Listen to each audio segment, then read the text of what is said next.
We have officially made it to the Asian Cup final. I cannot believe we are here, and even more so, I cannot believe that the final two teams left standing are Jordan and Qatar. And before I give any predictions in this video, and this should be a shorter one because it's just one game, I just want to congratulate both of these teams. I mean, I have to be honest, you guys know I am one of the biggest Qatar haters on YouTube, but, you know, I got to give credit where it's due. I have to eat humble pie when it is served to me. These guys, whether it was an easy road to the final, whether it's been individual brilliance, whether it's been luck and pure luck, they have made it to the final, and they are now staring a repeat Asian Cup in the face. I mean, that is an achievement alone. And then opposing the Qatars, we have Jordan, a team that I thought was a legit dark horse candidate for this tournament. I liked the roster, but I never saw them making it this far. If you would have asked me, I probably would have had quarterfinals as a ceiling for, honestly, not just Jordan, but for both of these teams. So no matter what happens in the final, if Qatar somehow wins 5-0 or Jordan wins 3-1, Musa Al-Samari hat trick, this is a massive success for both of these teams. I'm not going to talk about this now because I want this video to be focused on the final preview and prediction, but if you guys want a separate video of me discussing whether or not I think Jordan, Qatar being the two finalists is good or bad for the Asian Cup or for Asian football, please let me know in the comments. I'd be happy to make one. Before I give my preview and predictions for the final, guys, leave a like on the video. Man, some of y'all have been around since the beginning of the Asian Cup or even before then, and I just want to say I'm beyond humbled by the support that you guys have shown. I mean, I appreciate it so much. It's been an epic ride. You guys are the reasons why I like sitting down with this microphone and my laptop and making these videos. And guys, don't worry. I know the Asian Cup is technically over on Saturday, but that is not the end of Asian footy coverage here on Deadball TV. I got at least 4 or 5 videos analyzing the tournament, going deep on a few teams, and then of course we got World Cup qualifying, and then who knows after that. So if you are a fan of Asian football and you like videos on the topic and you haven't already done so, make sure you hit subscribe. Now that we have that out of the way, let me shift gears and give y'all my prediction and preview for the final here. I think tactically, this is going to be an extremely exciting match to watch. Here's how I think it's going to go down, but of course, all predictions have proven to be incorrect regarding this Asian Cup. I think Jordan is going to stick to the plan because the plan has worked flawlessly in every single game. And that plan is a mixture of sitting back, absorbing pressure, but occasionally having a very intense high press. It is this tactical approach plus the absolute class that Jordan have in the attacking half that have gotten them to this final. Not only has Jordan been tactically the most consistent team at the Asian Cup, not only is the attack completely stacked, but the defense is damn near lockdown. And on top of that, guys, this team is just patient. It really is. They wait for their moments. They don't panic. They don't get emotional. They don't freak out. They wait for the opponent to make a mistake. We saw that against Iraq. We saw that against Korea. We saw it against Tajikistan. They just poke, jab, and then they hit you with the hook. They're not coming out swinging, burning out in the first 15 minutes of the game.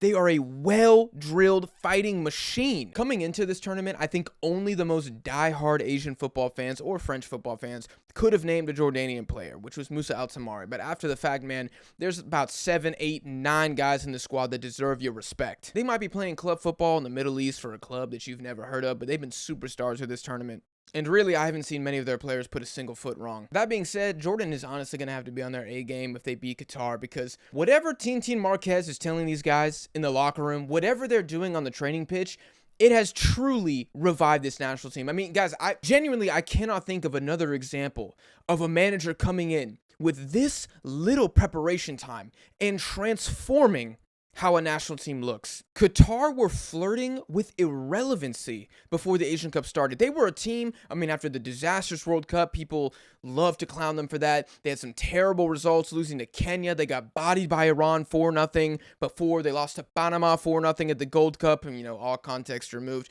It really did look like they were cooked. It looked like the 2019 Asian Cup was a flash in the pan. Felix Sanchez just had him firing at the perfect time, and they were going to assume their normal position as like the 8th through 10th best Asian team on the continent. And instead, they have made it back to an Asian Cup final. And part of that has been due to the heroics of Akram Afif, who I just think, unless Musa Al-Samari gets a goal and assist in the final, I think Akram has to be the best player of this tournament. I mean, what he is doing for Qatar is ridiculous. It really is ridiculous. At least with Musa Al-Samari, he's got Yazan next to him. He's got Al-Mardi. Owan's a stud. I mean, he has players who are certified next to him. You know what I mean? They got that blue check on Twitter. Afif, it's not like Almoz Ali's a scrub. It's not like Mohamed Wad is a scrub. But he is truly carrying them. This might sound dramatic, but I cannot name a player right now in international football playing more successful hero ball than Akram Afif. I mean, maybe Victor Osimhen for Nigeria. I would say Mohamed Kudus, but it wasn't successful because Ghana went out in the group stage. So you guys let me know if there's a better comparison in the comments. You know, I mean, Haaland ain't even doing this for Norway. We are seeing a guy who is truly unplayable, and I feel like he is shifting the discussion around what is a world-class player. Maybe I'm off my rocker on this one, but like, you know, we like to assume that a player needs to be in Europe playing at Real Madrid or something to be world-class, but is it possible that you could be playing in the AFC and be world-class? Because if the answer is yes, I don't know if there's an argument to suggest Afif is not world-class. I'm saying that as the #1 Qatar hater on YouTube. Like, genuinely watching Qatar and Afif makes me want to go outside and play pickup. It makes me want to put my boots back on and go try to bang in some curler from 35 yards out. I mean, he is must-watch TV. I said early on in the video that I feel like the way these teams have gotten here is different. I feel like Jordan, it has been a complete in-depth understanding of what every single player needs to do. Everybody knows their role, everybody knows their assignment, and they're doing it without complaint. Now, Qatar are doing that too, but not quite as consistently. There are definitely a few times in this tournament where they look second best, where they've been outplayed. You could say they got very fortunate against Iran, even to get here. Like, guys, how many goal line clearances did the Qatari defenders make? 4, maybe 5 in that game? Absolutely ridiculous. Again, I'm not saying they don't deserve to be here. I'm just saying the path has been different. Qatar have gotten here through star power. They've gotten here through wonder moments. They've gotten here through a lot of sweat, you know, a lot of nerves, penalty shootout, last minute goals coming from behind, and a manager who has instilled confidence yet again. And I'm going to say a back line whose mentality has been bend, don't break, and they've done that exceptionally. And then you have Jordan, who have been, we got a plan, here's the plan, everybody knows the plan, everybody did their homework, and we're just going to copy and paste against every single team until somebody can beat us when we play like this. And honestly, outside of a scare against Iraq in the round of 16, guys, nobody looks like they're beating Jordan. If Qatar are going to win this final, they need Afif or Al Haidos or Almoz Ali, who got on the scoreboard again, to do something special. They're going to need another moment of magic like we saw against Iran if they're going to win. Can Qatar do what no other team has been able to do at this Asian Cup and tactically outplay the Jordanians? On paper, this could be one of the more exciting Asian Cup finals we've seen in a long time, which sounds crazy because I think we have one player in Europe playing, and that's Musa Al-Tamari. But just the style of these two teams, the personnel, the fact that it is such an even game, I think it's going to be fireworks. And we are doing a live stream for the channel on this Saturday morning, so I expect to see every single person who views this video live on that stream.